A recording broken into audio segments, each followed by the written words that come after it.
Much of getting ahead in the freelance world has everything to do with attitude and mindset. Wherever you are on your freelance journey, whether you're just starting out or you've been at it for a while, there are certain things that you can do to help get ahead. Ask yourself, are you fully prepared to run a freelance business? Are you aware of best practices, industry standards, your legal rights?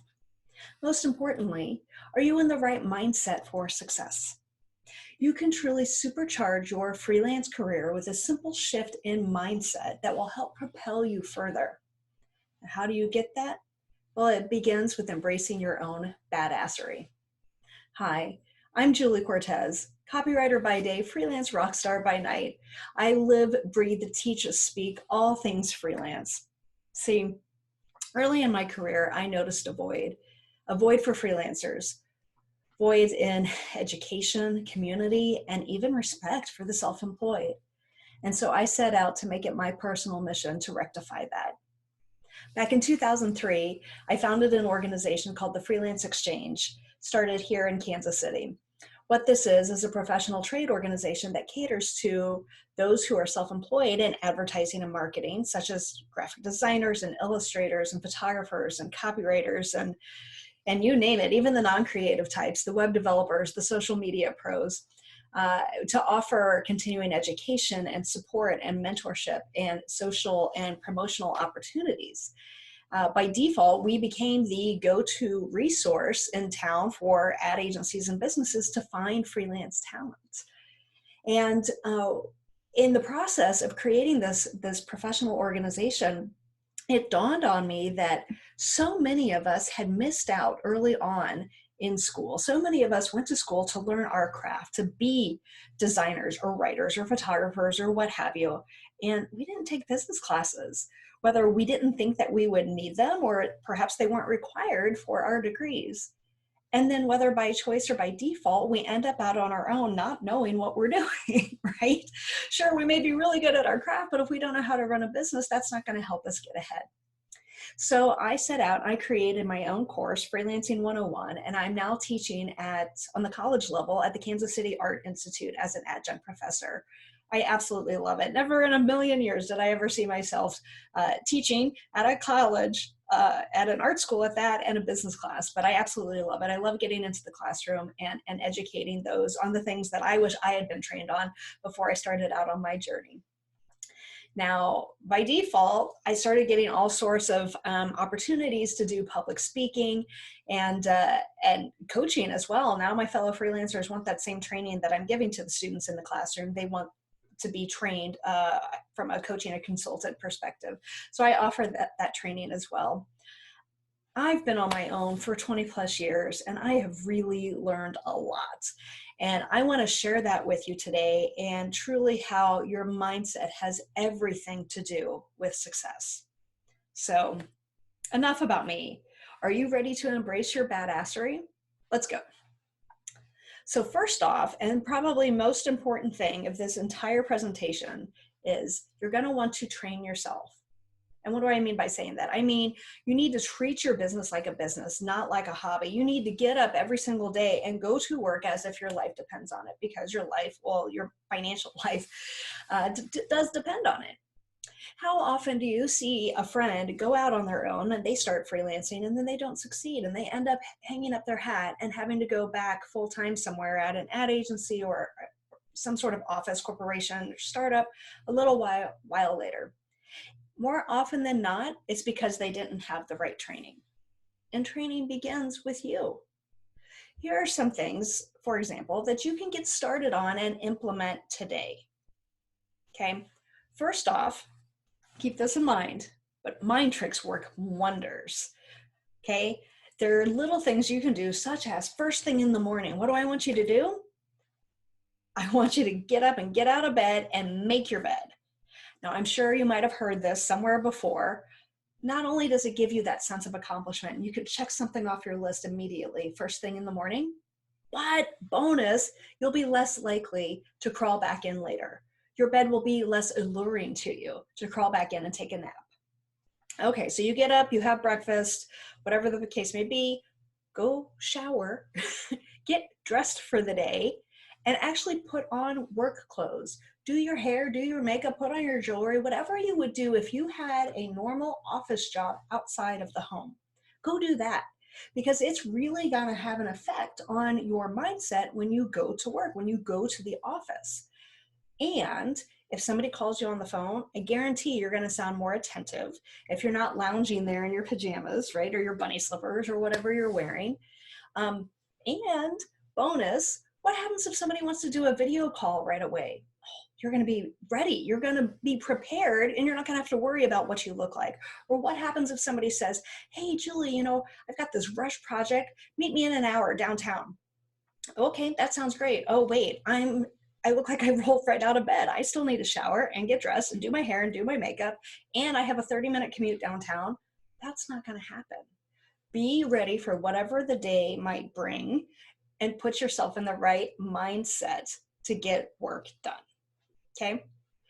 That being said, here's another tip that will help you with this, is to get out of the house once a day, or your home, apartment, whatever, your studio, whatever the case may be. Get out once a day. Go interact with the world. Go be social. Even if it's just a quick errand to the post office or the office supply store. This will also help those of you who don't typically leave the house without makeup. This will force you to put makeup on. Go interact with the world, get out at least once a day. Maybe you schedule a coffee date with somebody, or a lunch date, or happy hour, or maybe you schedule some time for continuing education and you go to some sort of program. Force yourself to get dressed, and this will help you in that whole isolation factor that comes with the territory of working for yourself, right? Okay, next up, I want you to set office hours.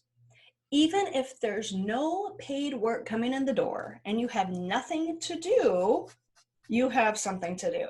There are always things to be done to work on your business, to better your business, to prepare you for tomorrow. Such as, how about things as simple as even cleaning up your office, organizing things, dusting. Maybe you want to redecorate, hang new curtains. And then if you really want to get into the nitty gritty, which sometimes you should, right? What about working on self-promotion? Setting up your social media schedule. What about prospecting new business? Yeah, very important. Working on content creation. Maybe you can finally get to that business book that you've been wanting to read, or listen to a helpful podcast.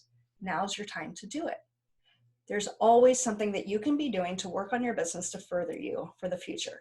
Do it during those scheduled office hours. Okay?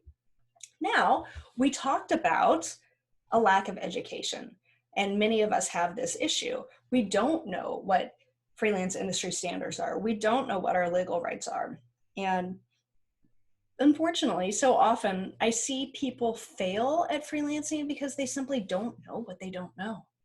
And that may be very well what's holding you back. People think that if they're good at their craft, that they'll succeed. But it doesn't matter how talented you are, how skilled you are, how many awards you've won.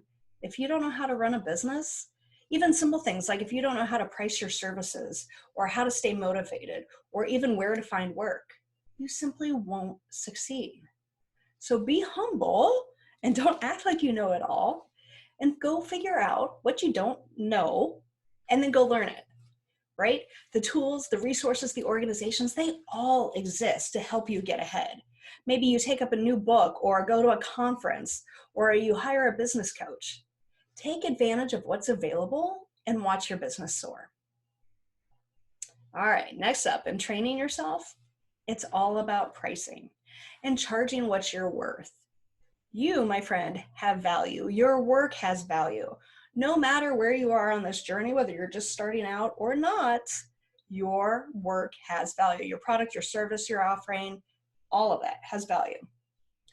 You need to be able to value yourself and value your services. How can you expect other people, other clients or prospects to respect your worth if you don't respect your own or value your own?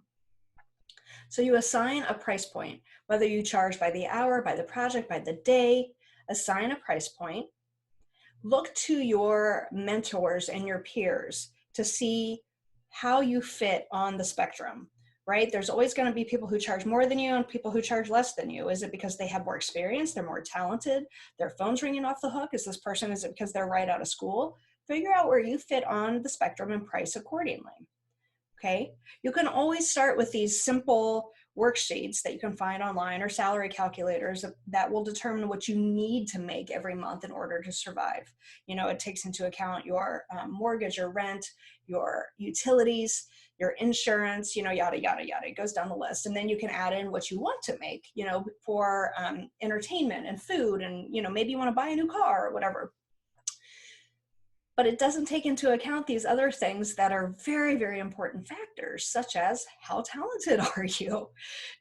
Are you in demand? Is your phone ringing off the hook? Have you won a lot of awards? So figure out where you fit on that spectrum and price accordingly, and then be confident in your pricing. Now, sure, this is going to come with time and experience, the confidence does, but you can start now. Practice talking about money until it becomes natural. And this will become easier as time goes by. Now, that said, if you learn that you're not getting any pushback on your prices, that means it's time to raise your rates. That means you're not charging enough. You know, 10% of the time, if you're receiving pushback, you're probably at the right price point. And if not, time to move up. So adjust accordingly. Okay. Now, here's something you can do to promote yourself that oftentimes people really forget when they go to figure out their branding and their promotions. But it's to determine your USP. For those of you who are not familiar with this marketing speak, USP stands for unique selling proposition, or maybe you've heard unique selling point. And what this is your differentiator. What makes you different/unique, or I guess that means the same thing. What makes you unique? What makes you different/better than your competition? That's what I was looking for, better. What makes you different/better than your competition? Study your competition, right? Figure that out and then dig deep. I mean, I'm not just saying, oh, I provide different services than them. Well, okay, give me more. Or I provide the best customer service. Everybody can say that. Dig deep and figure out what it is that makes you truly unique from everybody else in your target market or in your competitor zone, if you will. And then present that in everything you do. Highlight your USP in everything you do, from branding to promotions to even in dealing with your clients. Okay, now here's the secret sauce that nobody talks about, but it is so helpful if you want to succeed at being a freelancer. Are you listening? Be listening. You need to diversify your income. Let me say that again. Diversify your income. Think, what else can you do to bring in additional income streams? Most people have one mainstay product or service that they sell. For example, let's take a graphic designer. Okay, they do graphic design work for ad agencies, design shops, corporations, small business, whatever, but it's just graphic design. Now think outside the box. Could they offer, or you also offer illustration? Could you also offer to be a, what do they call it? Do production art, right? Or as an art director. And then think beyond that.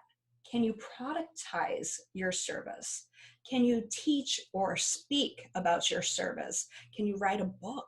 Can you bundle your services? Think outside the box and figure out how you can diversify your income, create passive income even, and really find your path to success. All right, last but not least, under training yourself, is to set policies and procedures for your business. Put systems in place.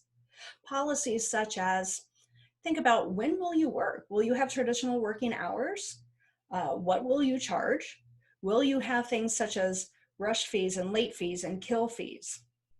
For example, rush fees, my personal policy is to charge time and a half if somebody should ask me to drop what I'm doing to move them to the top of my queue, or if they ask me to do something same day, overnight, over a weekend, or over a holiday.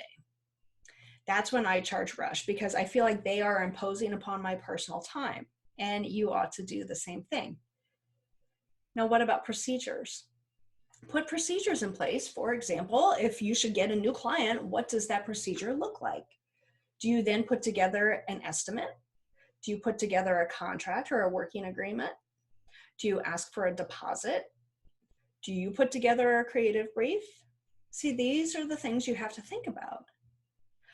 Put together systems. Create a new job folder when you get a new client, whether it's in your old filing cabinet or even on your desktop, right? A digital job folder, assign a job number, maybe assign a client number, put it in your project management system. Figure out what this all looks like to you. Figure it all out ahead of time so your business truly runs like a well-oiled machine.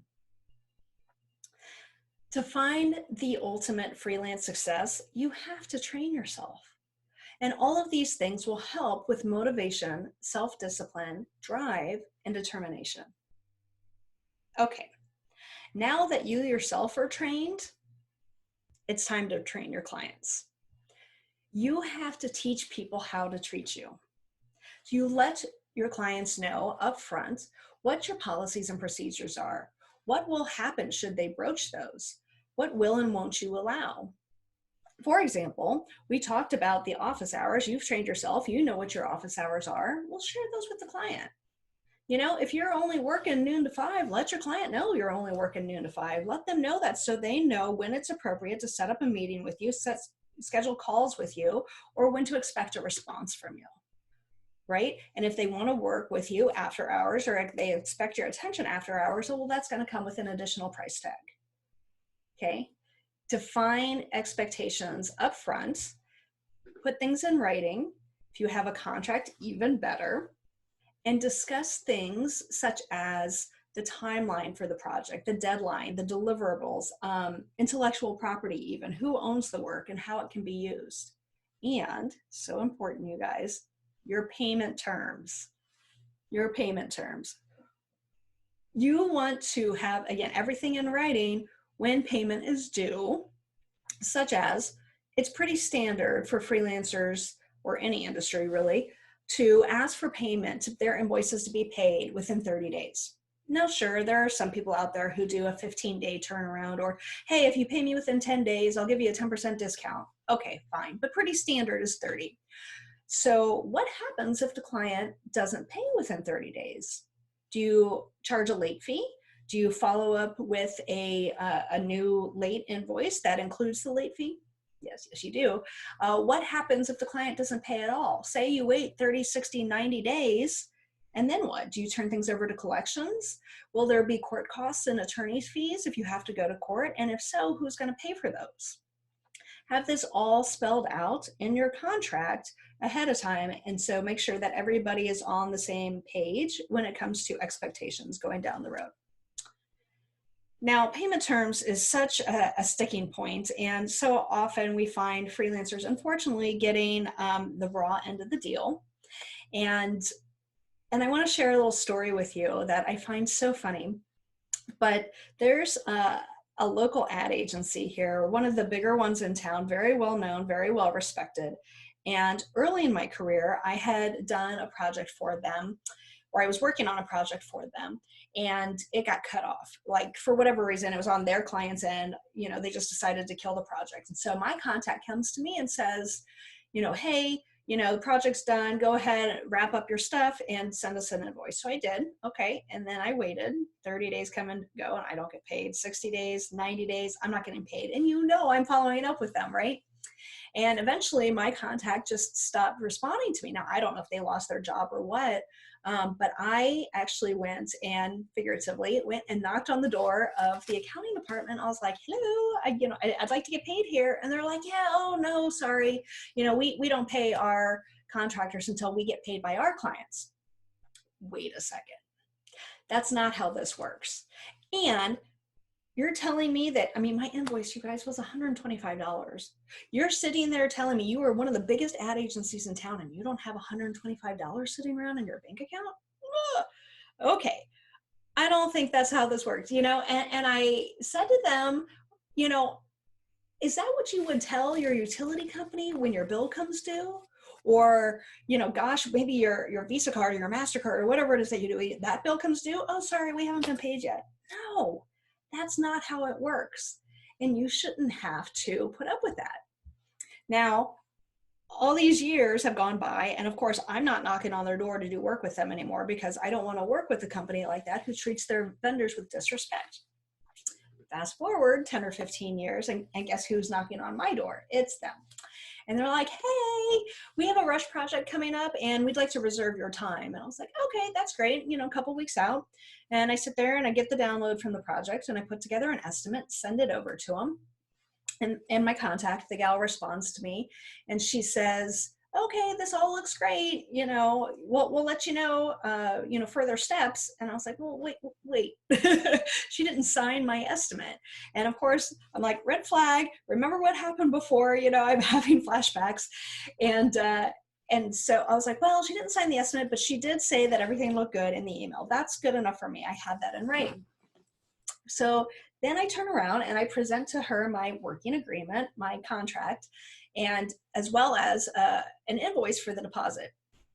And she comes back and she says, yeah, we don't pay freelancer deposits and we don't sign freelancer contracts. Is that okay?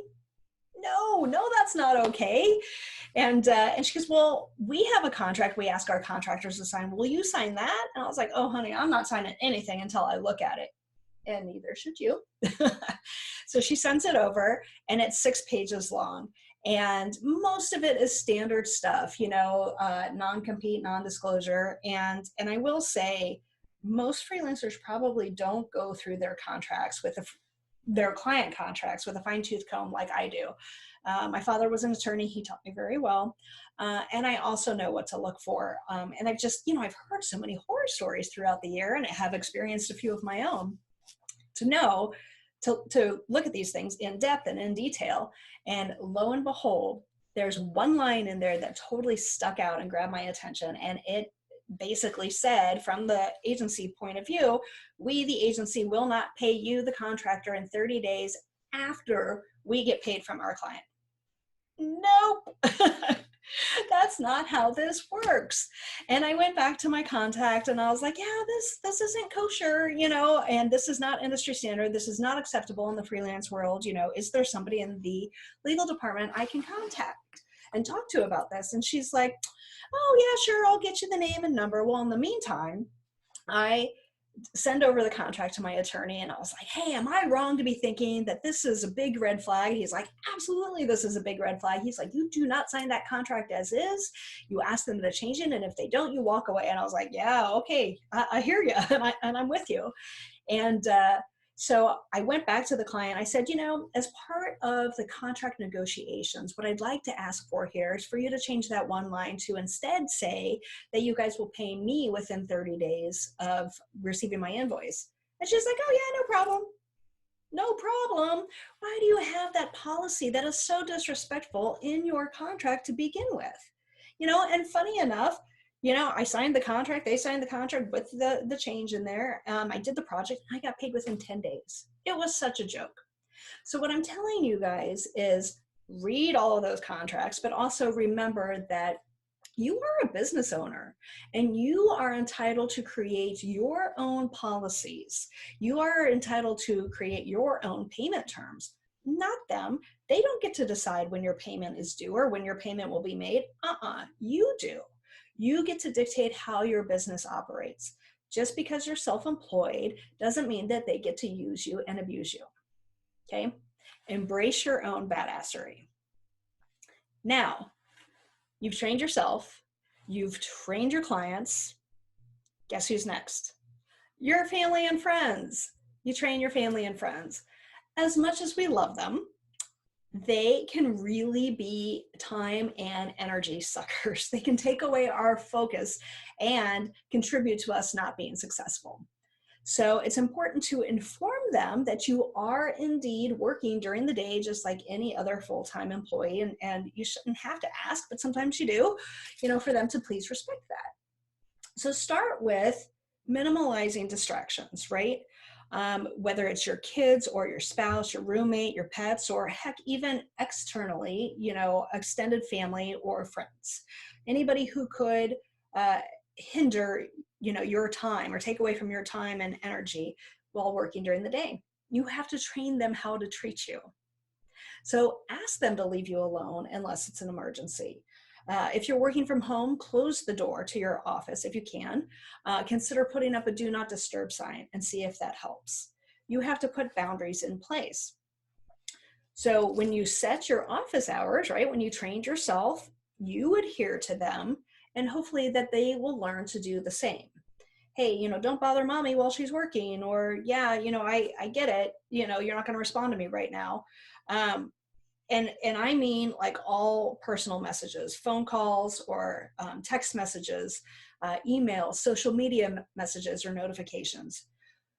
Train people how to treat you. And of course you train yourself, so don't respond to these personal things unless you're on a break, whether it's your lunch break or it's before or after work, or maybe you take a 5-minute break to, go outside or let your dog out or whatever. Okay. But you don't have to be at the ready to respond to messages at all times. So keep that in mind. This is super important. To maintain focus and everything. And let me give you a great example of why. This happened a few years ago. I love my mother dearly, but boy, does she just not get it sometimes. Maybe you can relate. So there I was. This was probably 15 years ago. And I'm sitting in my apartment and I'm working. It's during the day. It's maybe 2 o'clock. And this is back in the time when we had landlines still and cell phones, but fortunately we had caller ID had come out. Right. And my mom calls on my home office line and she doesn't leave a message. And then, as expected, she goes and she calls my cell phone, but she doesn't leave a message. I thought, that's weird. Well, I guess it's just not important.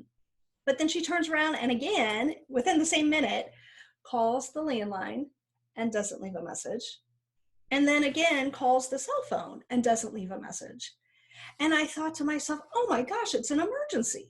Right? So I pick up the phone, I call my mom right away. She answers. I'm like, Mom, is everything okay? Everything's fine. Is my dad okay? Yeah, Dad's okay. She's like, what are you doing? I'm working. What do you think I'm doing? Right? I'm working. She's like, well, drop what you're doing, Julie. Why, Mom? Why do I have to drop what I'm doing? Because there's a meat sale at Price Chopper. Are you kidding me? Are you kidding me? You called me 4 times in the middle of the day, didn't leave me a message, and you're expecting me to drop what I'm doing, my very important paid work for my livelihood, to run to the local grocery store because there's a meat sale?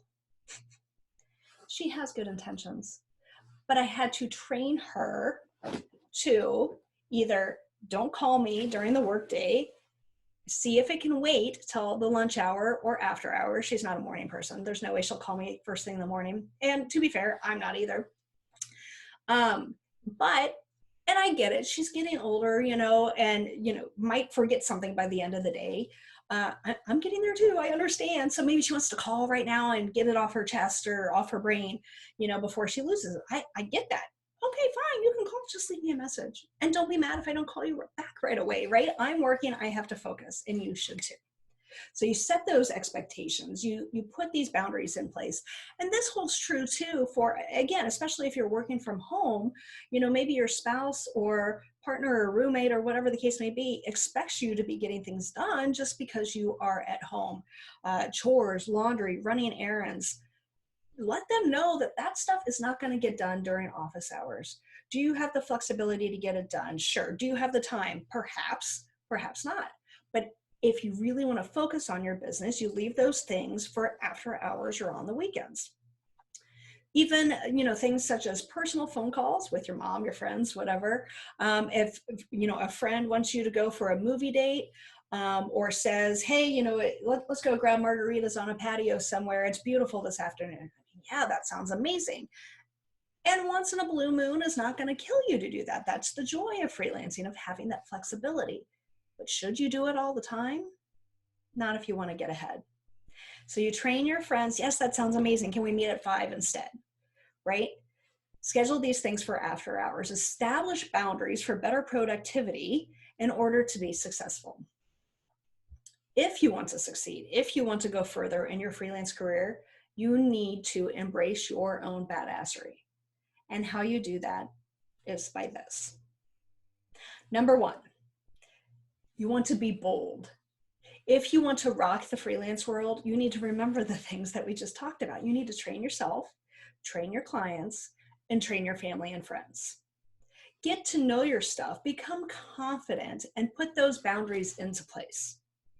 Okay. Number two, you've got to be brave.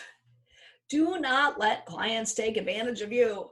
Set those policies and procedures. Arm yourself with knowledge. Know your rights. Know what industry standard is. Get involved with freelance organizations. Sign up for industry newsletters and learn to stand up for yourself.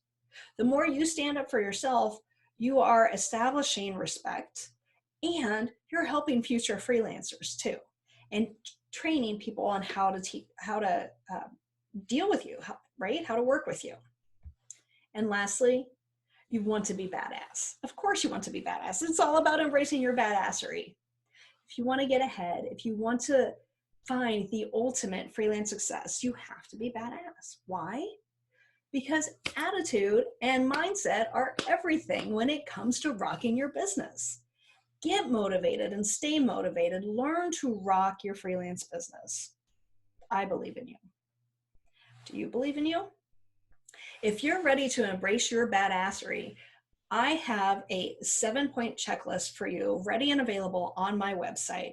Simply go to juliecortez.com. It's Cortez with an S at the end. I know it's kind of tricky.